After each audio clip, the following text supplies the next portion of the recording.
Hoje é um dia especial em que nós estamos celebrando o Dia das Mulheres, e a proposta e aquilo que Deus colocou no coração da apóstola é que nós falássemos sobre Jesus, como não poderia deixar de ser, né? E das Marias que percorreram, que conviveram com Jesus. E eu quero, nessa tarde, estar compartilhando com vocês sobre esse assunto.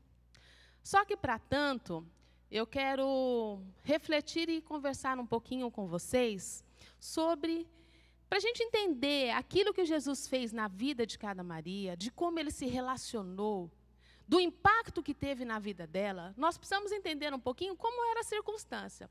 Como é que será que era o contexto? Como as mulheres eram tratadas naquela época? Que valor ela tinha? Como eram as formas de relacionamento? Como um líder se relacionava com uma mulher? Como ela se posicionava na sociedade? Então, vamos fazer um breve relato de como eram as mulheres nos costumes judaicos na época de Jesus. Tudo bem? Então, falando um pouquinho sobre isso, nós já de cara encontramos uma situação diferente, um tanto quanto inusitada. A sociedade judaica, ela gira em torno, a sua vida religiosa e social gira em torno da sinagoga. E era ali que eram conduzidas muitas das ações, tanto culturais como religiosas, movimentos, todos eram feitos ao redor da sinagoga e nas suas dependências. E aí a gente tem o primeiro entrave. Mulher tinha acesso a toda a sinagoga? Não. O seu acesso era limitado. Ela não poderia transitar na sinagoga, porque em muitos lugares eram reservados só para os homens. E por essa limitação, ela já tinha o primeiro impedimento. Ela não poderia receber ensino. A educação, o local de ensino de educação, nessa cultura, era dentro da sinagoga. E a mulher já era privada dessa condição. Diz que não era um bom investimento, não havia necessidade de uma mulher ser alfabetizada e passar por esse processo cultural como um menino. Tanto é que quando a gente vê aquelas cerimônias, né, aos 13 anos que se passa, quem passa por aquela situação? Né, que tem um rabino, que ele vai apontando, são só os homens, só os meninos. Então, a mulher já recebia, ao nascer já, essa situação de que ela não teria a mesma possibilidade de ensino que o menino. Com relação à salvação, a tradição afirma que, embora eles estando antes de Jesus, eles criam numa salvação, que a mulher só poderia ser salva pelo marido que ela tivesse. Se ele fosse um homem justo, piedoso, então, ela, como anexo, recebia, então, a salvação. Bom, e como é que será que era a relação pública dela? Vocês acham que uma mulher chegava e falava com todo mundo, tudo bem, como é que você foi? Boa tarde para você. Como foi seu dia? Não. Uma mulher não poderia dirigir-se em público a um homem. Ao rabino nem pensar. Ela poderia clamar e chamar, mas em público ela não poderia ser atendida. Quantas eram as situações que tolhiam as possibilidades de espontaneidade, de manifestação feminina, né? Bom, as mulheres, em seu ciclo menstrual, eram consideradas impuras. E elas teriam que ficar separadas. Mas era uma separação que inibia acesso até às pessoas da sua própria casa. Então, vocês imaginam que, pelo menos uns 7 dias por mês, elas não poderiam ter contato com os seus maridos, filhos, com a sociedade, sair à rua, se comunicar com os vizinhos. A gravidez não, a gravidez era uma boa coisa. Aliás, a mulher, o valor da mulher era medido, era mensurado pela sua capacidade de procriar. Mas imagine numa situação em que ela tivesse algum impedimento. E também valorada pelo número de meninos. Porque um menino, ele traria a descendência do seu pai. Então, ela sempre estava naquele processo de tensão, se seria mãe, se não seria, e se fosse, por favor, que seja menino, porque assim a sua dignidade estava garantida. Divórcio só era cedido por uma iniciativa masculina. E os motivos mais banais eram motivos para que o homem pedisse uma carta de divórcio. Então, a estabilidade sempre estava rondando, né? Se eu não tiver um filho, é o motivo para o meu marido pedir divórcio. Então, a gente pensa como, socialmente, ela vivia numa situação complicada. Eu acho que não devia ser nada fácil, não é não? As mulheres presentes concordam comigo? Gente, eu sou muito falante, eu sou muito comunicativa. Acho que é por isso que Jesus me deixou para essa época. Já pensou? Não poder falar, não poder sair, ficar preocupada. Eu esperei 12 anos por filhos, ia ficar 12 anos sendo desconsiderada pela sociedade.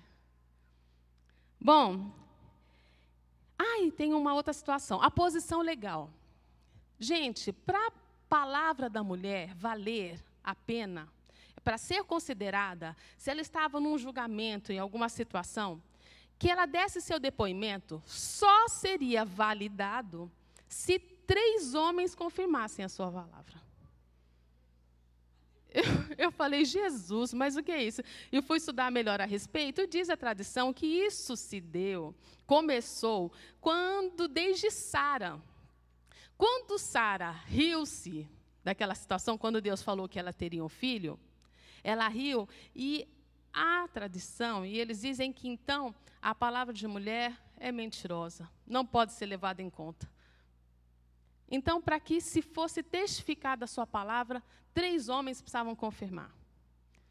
Olha, gente, a vida não estava fácil para a mulherada, né? E quando a gente pensa em tudo isso, a gente fala, meu Deus, Deus tem um propósito para as mulheres, e elas vivenciaram tudo isso.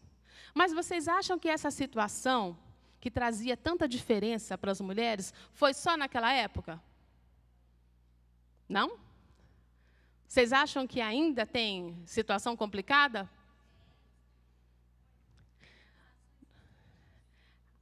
Então, vamos falar um pouquinho da nossa situação. Situação que às vezes não é tão próxima, mas as situações que as mulheres ainda enfrentam no mundo. Vamos falar um pouquinho como a sociedade, a cultura e as religiões tratam a mulher hoje ainda. E eu vou ler algumas coisas para vocês. Na Arábia Saudita, berço do Islã, é o país que mais maltrata as mulheres em todo o mundo. É uma mistura de religião com opressão. Todos os dias a mídia mostra a violência e o desrespeito aos direitos das mulheres. São muitas proibições. No dia a dia, não podem viajar sem o marido. Muitas são obrigadas a se casarem com 5 e 9 anos. Não podem acessar a internet, não podem ter contato com homens, não podem blogar, não podem dirigir, não podem estudar.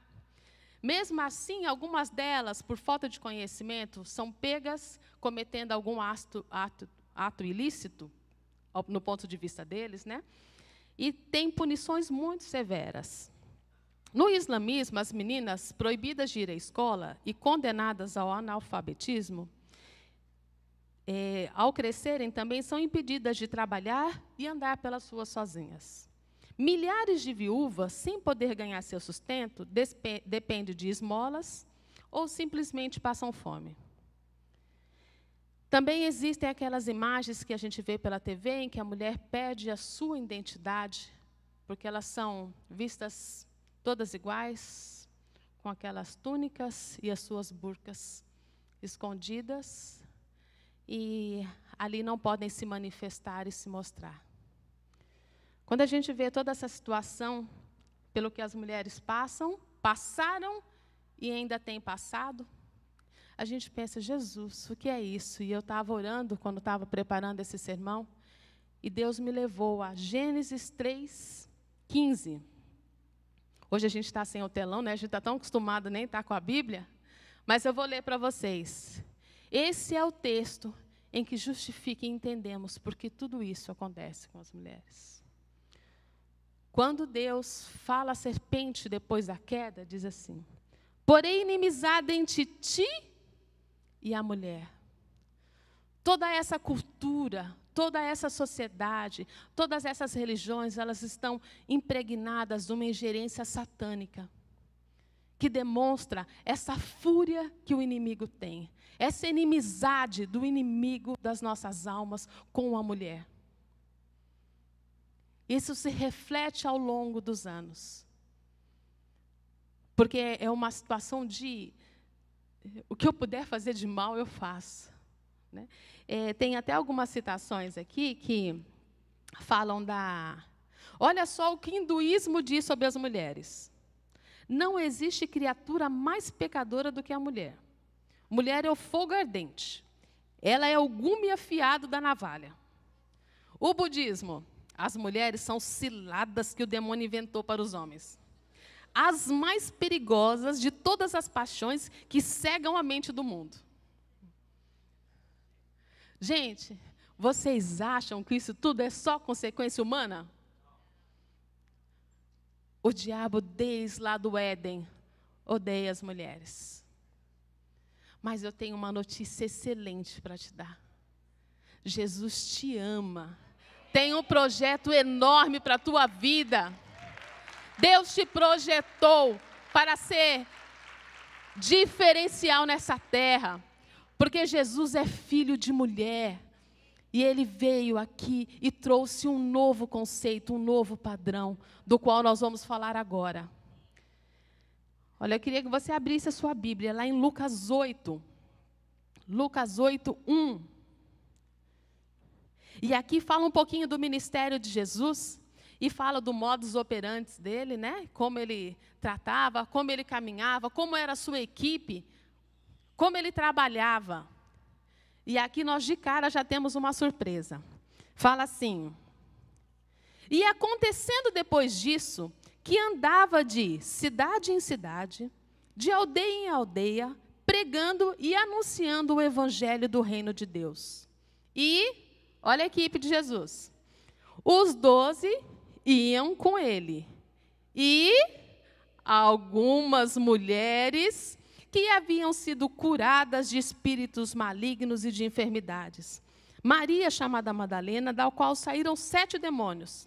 E Joana, mulher de Cusa, procurador de Herodes. E Susana. E muitas outras que o serviam com seus bens. Gente, Jesus veio para trazer uma contracultura, para mostrar que o seu plano inclui as mulheres, que tem restauração, que nós trabalhamos, que nós fazemos parte da sua equipe, que Ele quer investir na sua vida, que você tem potencial. Aqui é muito claro. E eles andavam de aldeia a aldeia, e estavam os 12 discípulos e as suas discípulas mulheres. Eu já queria nascer dessa época para lá. Que lá ia eu atrás de Jesus. E aqui ele fala, são mulheres que foram impactadas pelo poder de Deus. Elas foram libertas, elas foram curadas, elas foram tratadas. Eram mulheres que refletiam a presença e o poder de Deus nessa terra. E elas entregaram a sua vida, entregavam as suas finanças, entregavam a Deus o seu melhor. E o serviam. E o serviam.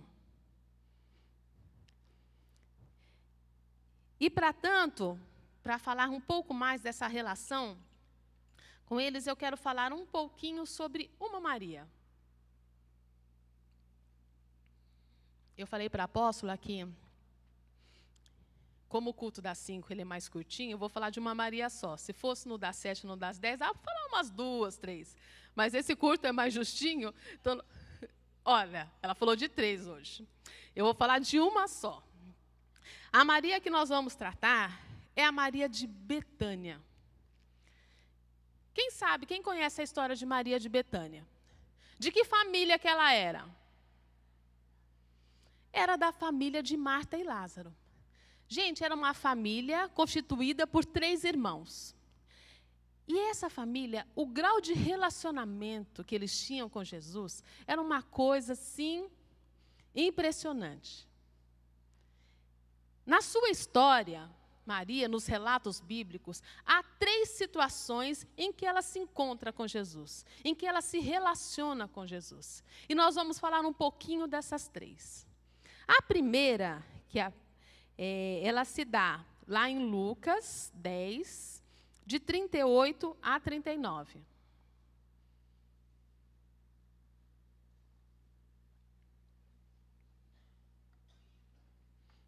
Esse é um relato que a gente cita bastante, principalmente para dar uma bronca em Marta, né?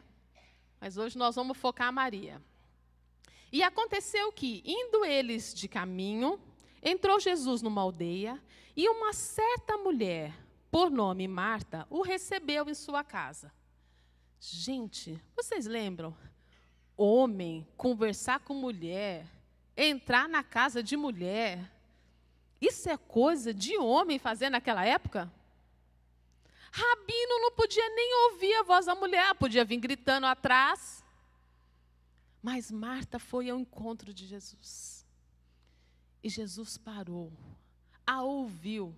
E mais do que isso, foi ter com ela, foi encontrar-se com ela, foi até a casa dela, que é outro critério, né? Entrar na casa, e ceiar e ficar com a pessoa é um ato muito íntimo para um judeu. E ele aceitou o convite de Marta e foi. Jesus quebra todo o preconceito. Jesus quebra toda a maldição que poderia haver. E ele vai com Marta e vai para sua casa. E o texto prossegue e diz assim: e tinha esta uma irmã chamada Maria, a qual, assentando-se também aos pés de Jesus. Ai, Jesus. Mas olha que Marta atrevida. Maria atrevida. Jesus já entrou na casa delas, que já não devia, segundo os preceitos judaicos. E aí ele entrou em casa, ela falou: é hoje que eu vou aprender com o Rabi, o mestre. E ela vai e se senta aos pés dele. Mulher podia aprender? Mas ela tinha sede de Deus. Deus corresponde à tua sede. Deus corresponde à tua busca. Deus corresponde ao teu anseio.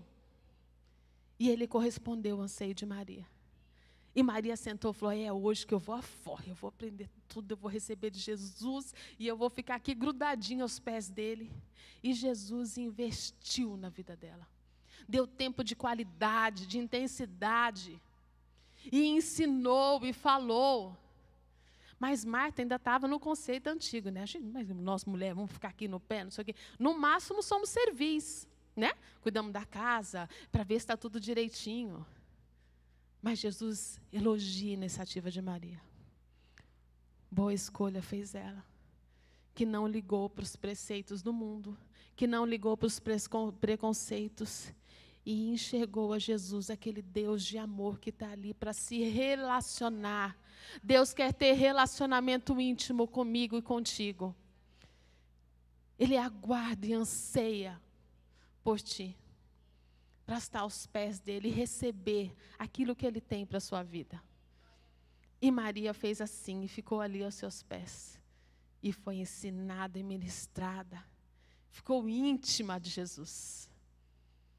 É isso que Deus tem para você, mulher que está aqui nessa noite. Receba essa sede de buscar e ter momentos contigo. Você e Deus. Você e Deus. Ele quer te falar aos seus pés. Não ligue para qualquer prego julgamento que você possa ter tido. Não se sinta indigna, nem incapaz. Ele te escolheu. Você, homem, também da mesma forma. Deus quer ter tempo contigo. Quer se relacionar com você. Vamos partir para a próxima situação. Está lá em João 12, 1 a 3. Enquanto você procura, eu tomo um gole d'água.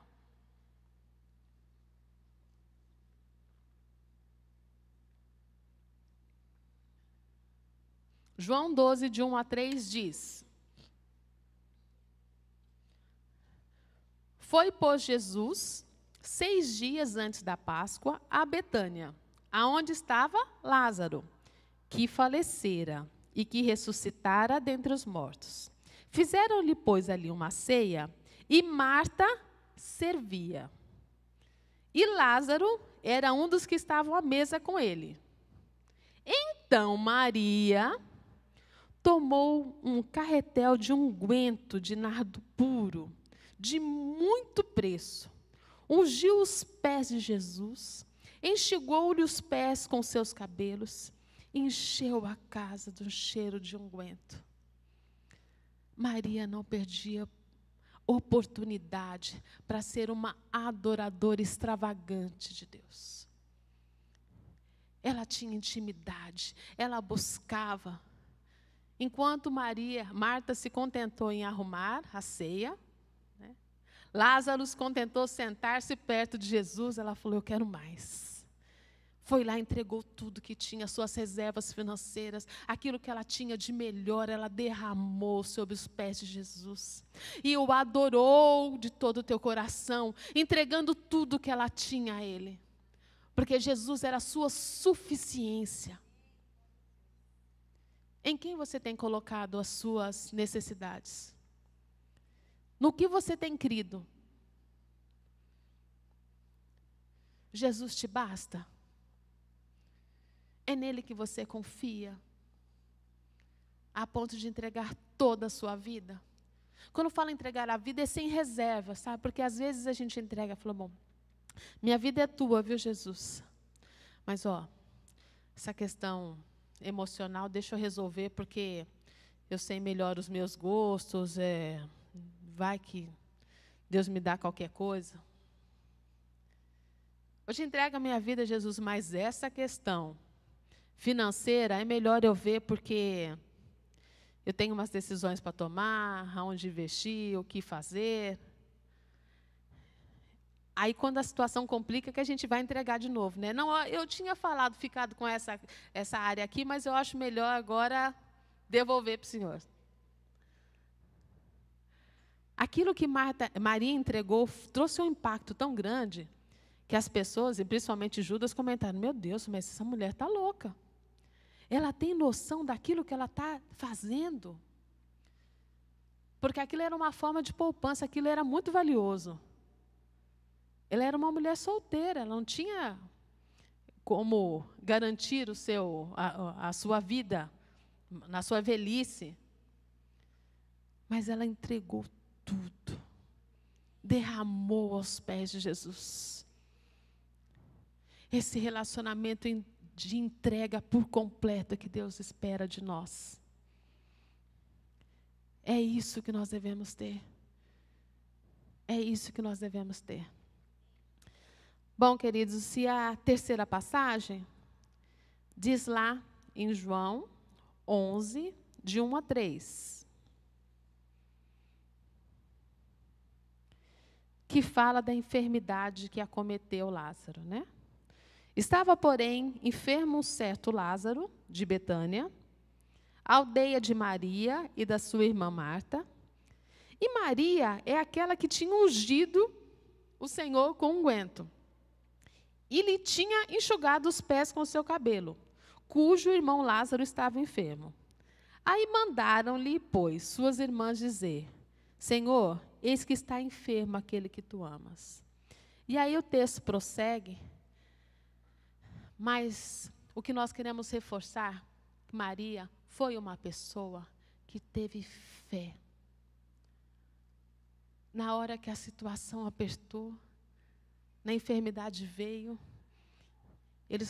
ela falou, eu sei, ela e a sua irmã falaram, nós sabemos quem é o nosso socorro. Quem pode resolver essa situação?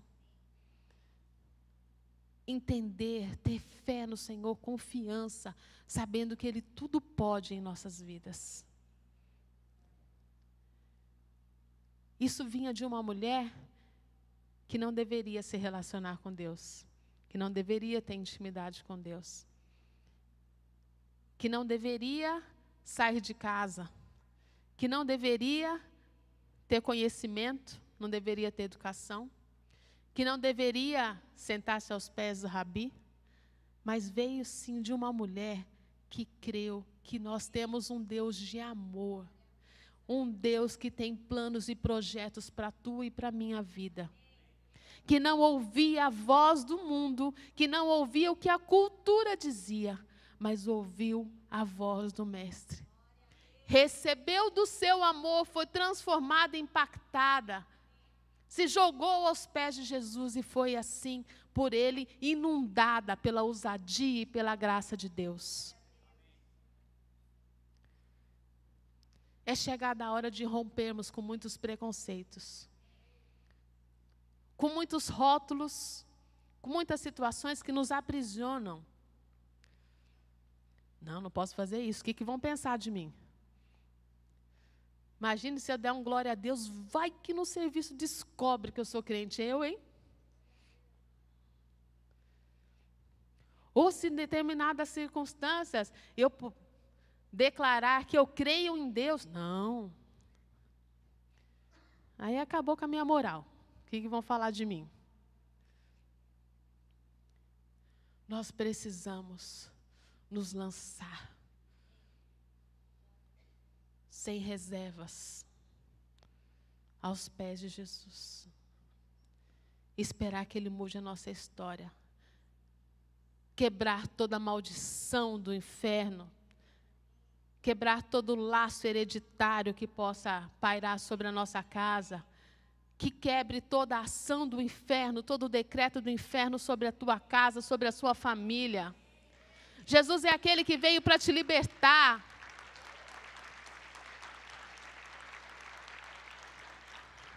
Da mesma forma que Ele fez com Maria Madalena, Ele libertou, transformou e ela serviu e o seguiu. Da mesma forma que Ele fez com Maria, que ensinou, treinou, discipulou, e ela estava ali para resplandecer a glória de Deus. É assim que Ele quer fazer na tua vida. Na tua vida mulher, na tua vida homem que Deus trouxe aqui nessa noite. Mas nós precisamos viver um evangelho de fato, de amor. Porque senão nós podemos ficar como os religiosos, que iam à sinagoga, seguiam todo o protocolo, mas que não foram transformados pela presença de Jesus. Ficaram no lugar certo, na forma certa, segundo a tradição, mas não segundo os céus, não segundo o decreto celeste. Deus quer transformar a nossa vida. Quer nos fazer extravagantes para Deus. Para que possamos nos lançar e receber tudo aquilo que Ele tem para nós. As culturas segregam, religiões apartam, rotulam muitas vezes. A sociedade traz conceitos equivocados. Mas Jesus está aqui para quebrar todos eles. Para trazer você para os seus planos. Para resgatar em você a identidade que muitas vezes o mundo quer colocar uma burca em você. Jesus veio para transformar. Ele te fez como algo precioso, uma joia rara, com uma identidade única, com um perfil único. Ele colocou em você características especiais. E vai usá-las, todas elas, para o reino de Deus.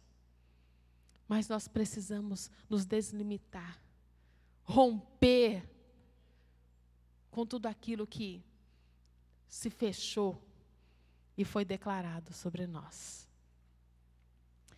E eu quero convidá-los a se colocarem em pé. Para que agora, para quem crê, tá? Para quem crê, nós vamos levantar uma voz de clamor e vamos declarar sobre nós, sobre a nossa vida, que seja restaurado todo o propósito inicial de Deus, que seja restaurada a intimidade e a proximidade que Deus tem, que seja restaurada em nós a fé da Maria que crê, que fala, chama Jesus que Ele pode resolver. Mesmo havendo morte, Ele pode resolver. Que seja restaurado em você todo o amor e sentimento de entrega por completo. Deus tem algo a transformar na nossa vida, mas depende de entrega. Ele não viola a nossa vontade. Nós precisamos nos lançar a Deus e Ele não vai frustrar a tua vida. Ele vai transformar e vai abençoar. Se você crê e quer isso de Deus, você levanta as tuas mãos que nós vamos orar.